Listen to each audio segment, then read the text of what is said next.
wonderful parts of conventional oil, gas, and coal. But there's a lot more, especially in the unconventional oil and gas, the tar sands, the tar shale, and the fracking to get gas. But we can't burn all that, you know, but our governments are allowing fossil fuel companies to go after everything they can find. It's still possible to stabilize climate. We would have to phase out coal emissions, and we would have to leave the unconventional, most of it, in the ground. We shouldn't even be pursuing the last drops of oil. But what's really happening is we're going after everything we can find. And this is an example of what we're doing to creation in Canada, the tar sands operation. The pristine forest is converted to this scene in order to get at this goop, which is carried in these giant goop carriers. There's an armada of them, and they have these facilities on site to partially pre-process that goop, dumping the waste into large lagoons. There was a bird that stopped by for a drink, which will be his last drink. But does create a few jobs, not especially great jobs. This is a matter of intergenerational injustice. That's a photo of my grandson Connor with his newborn baby brother, who was just a couple of hours old in that photo. But our parents did not know that their actions could harm future generations, but we can only pretend that we don't know. And this is kind of strange because people have always been aware of their obligations, or they don't even consider it an obligation, to care for their children and their future.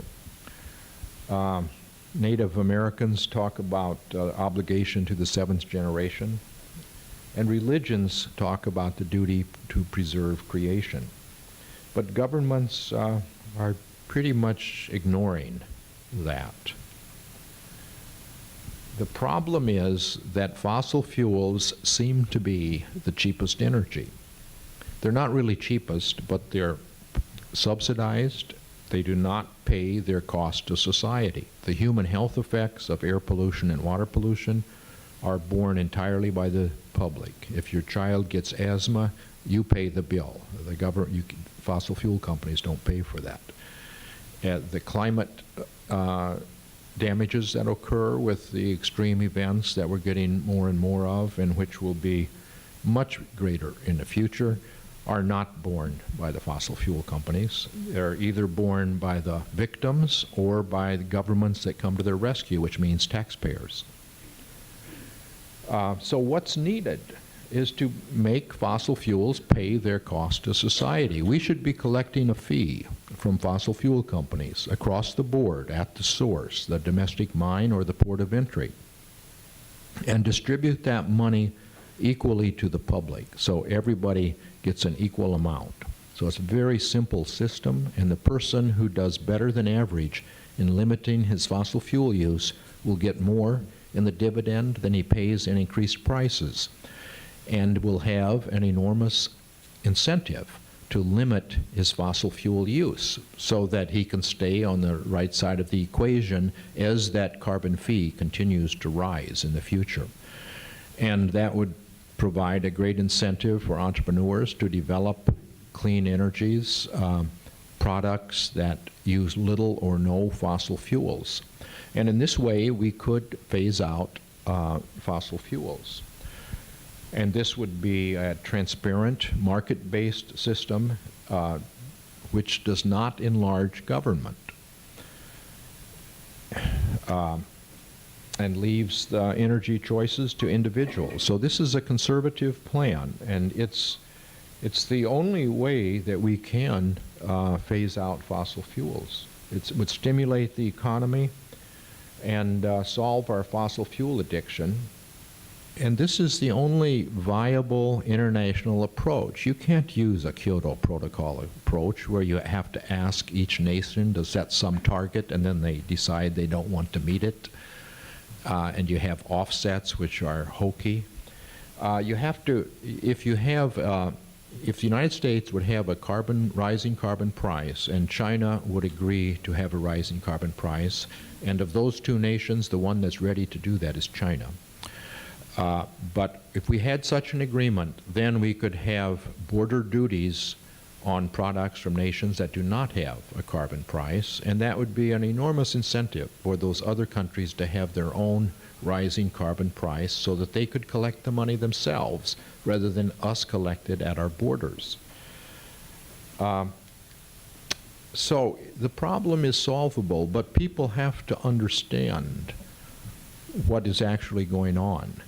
Right now, fossil fuel companies are ruling. I've gone to 12 different nations, and every country I thought it might be different than in the United States. I know that our government is well-oiled and coal-fired. The lobbyists write the bills. There was a climate bill introduced a few years ago. It was 3,000 pages long, more than 3,000 pages, every page written by lobbyists. That's the way our government works. Senators don't write those pages. They just take them from the lobbyists and staple them into the proposed law. That's what we can't allow to happen because it's just giveaways to all of the utilities, the energy industries. It has to be for the public. So people, your individual actions of people can help if you do you're limiting your carbon footprint. But by itself, individual actions just, even if you get millions of people to do them, they just reduce the demand, lowers the price of fossil fuels, somebody else will burn them. So we've got to actually get government actions, policies that will solve the problem, and that requires a rising price on fossil fuel emissions. Otherwise, we're going to just keep burning them. So we've got to get our citizens to understand that, and I think religions can help us to inform the public, because the public will, they get information from many different sources, but they have some trust, I think, in their religious leaders. So I'm happy to try to cooperate with you in this message. Thanks.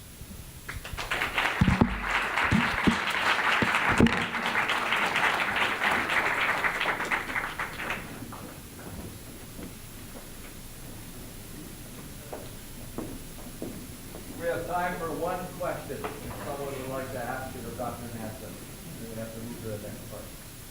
Yes. Identify yourself. I'm Tony Diamond. I worked at NASA for about 2 years.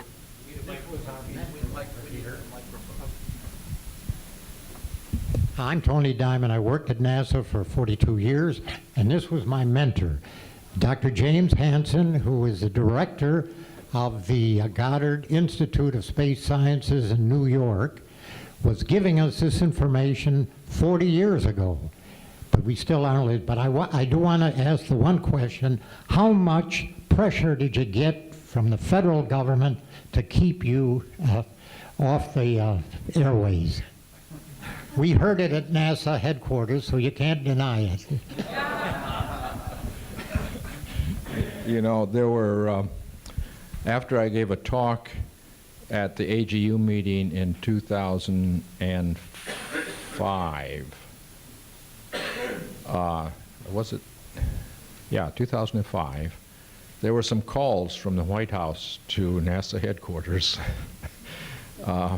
And then there were rules issued. I was told that I could no longer speak to the media without first informing NASA headquarters, and then they would have the right to substitute somebody for me. This went on for a few weeks, and they substituted someone for me on a national public radio thing and a Los Angeles Times interview, and, and then after this I documented what was going on. Then I told the New York Times, and then the publicity forced a change in policies. However, that was simply, and so I then had enough notoriety that I could get away with speaking out when I wanted to. However, I am sorry to tell you, our democracy, that's the exception, not the rule. The situation is that the public affairs offices of every science agency in the country, including NASA and NOAA, they're headed by political appointees. And when the administration changes, they change the political appointee because they feel it's their job to make the administration look good rather than inform the public. That's a crazy system, and you know, I tried to bring attention to that, thinking that, well, when Obama was elected he would change that. He didn't change it. Continues to do the same thing. And when a government employee testifies to Congress, he must first show his testimony to the White House, and they edit it. That happens in Republican administrations and in Democratic administrations equally. So it's not the way our democratic system was supposed to work, but it's the way it's working, and that's part of the problem. But this climate business has become so urgent that I'm not even focusing on those things now. I'm just focusing on this carbon price, because we've got to get the public to understand that fossil fuels should be paying their cost to society. Thank you very much. Thank you for an inspiring.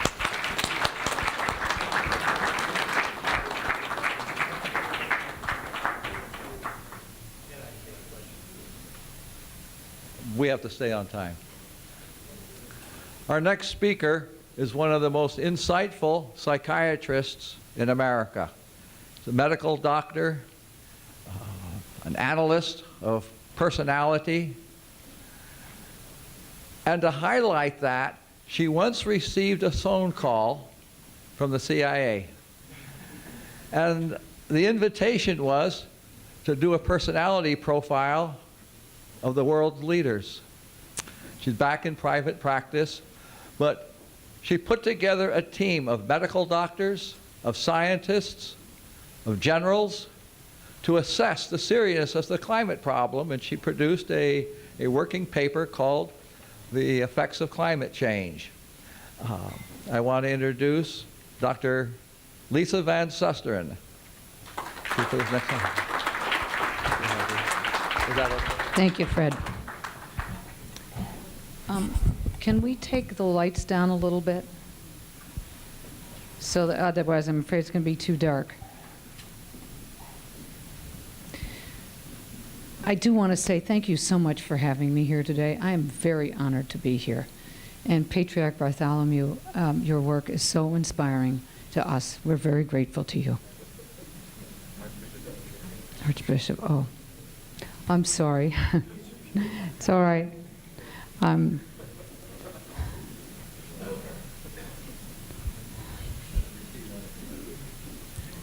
Inauspicious beginning. Okay, you got.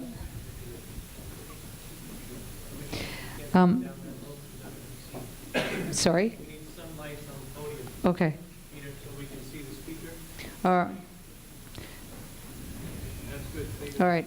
So I'd like to start by telling you a sort of parable about a hero of mine, Larry Gibson. Larry was a West Virginia boy who fought his whole life against mountaintop removal and the dirty coal that chokes the atmosphere with carbon. Actually, I need that next slide. I'm going to do it. Yeah. I got it. I got it. Yes, here we go.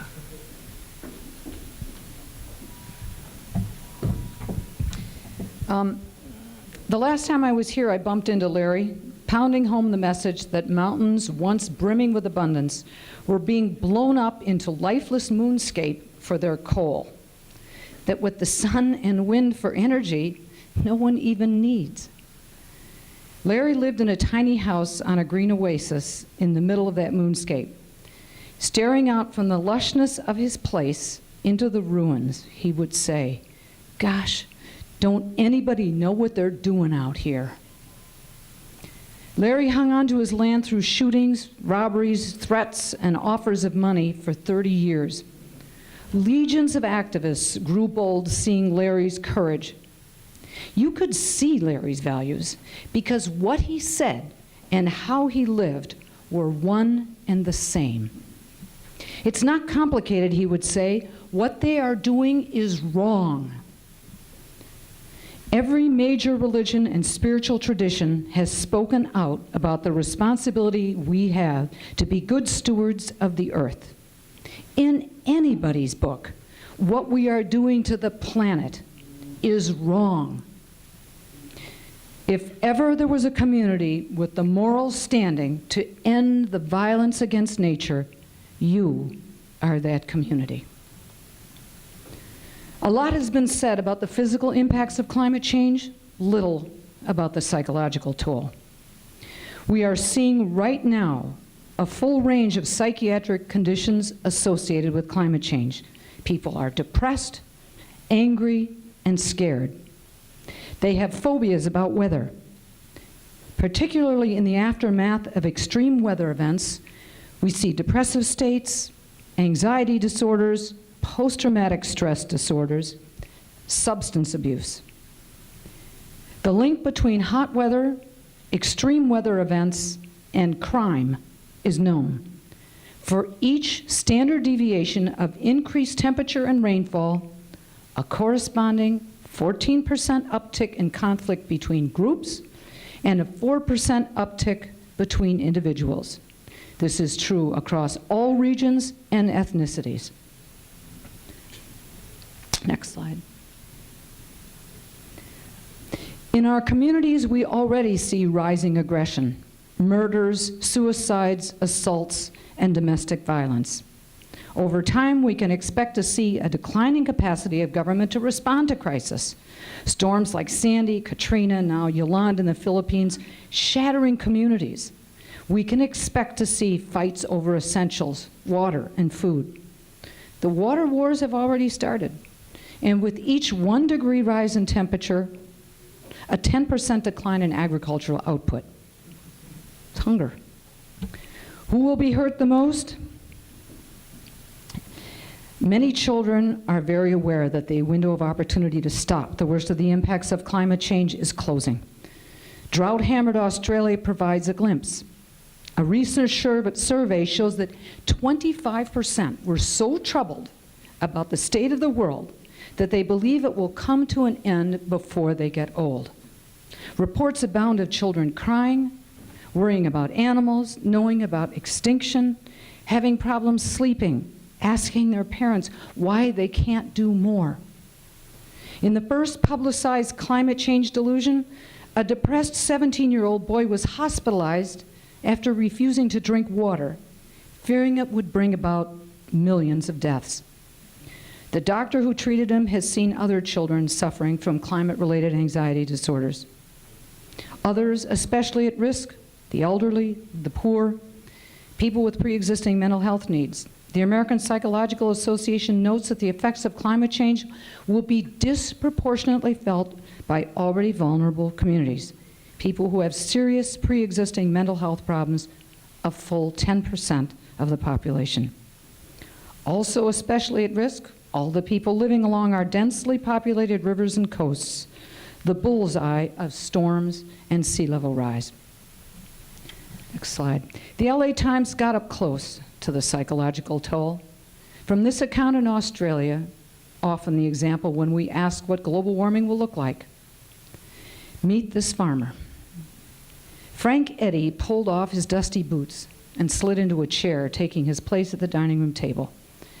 Spreading hands as dry and cracked as the orchards he tends, the stout man explained what damage a decade of drought, has done. Suicide is high. Depression is huge. Families are breaking up. It's devastation, he said, shaking his head. I've got a neighbor in terrible trouble. Found him in the paddock, sitting in his truck, crying his eyes out. Grown men, big, strong, grown men. We're holding on by the skin of our teeth. It's desperate times. A result of climate change? You'd have to have your head in the bloody sand to think otherwise, says Eddie. Let me switch just a little bit to the personal toll that doing what you do every day has, hearing what you hear every day has on you. She's getting it right away. This is a leader of an environmental organization, friend of mine. I think the others got sense that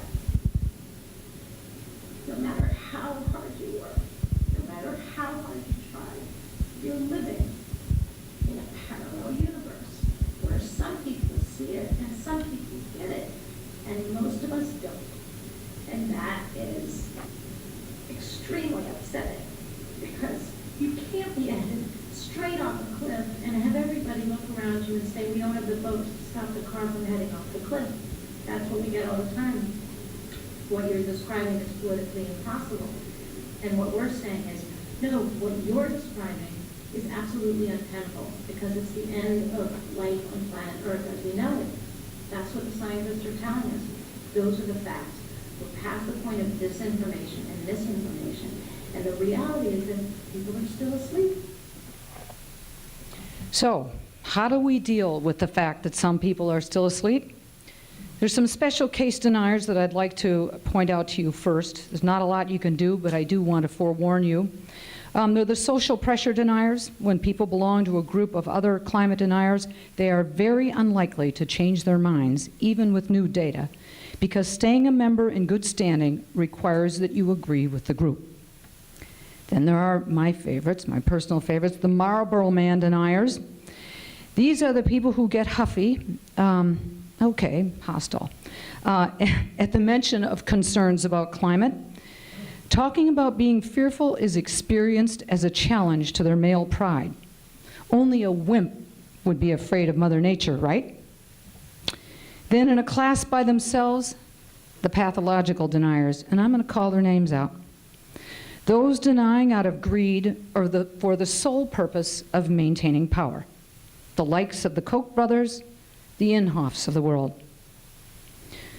Most people simply want to avoid the topic because it makes them feel anxious.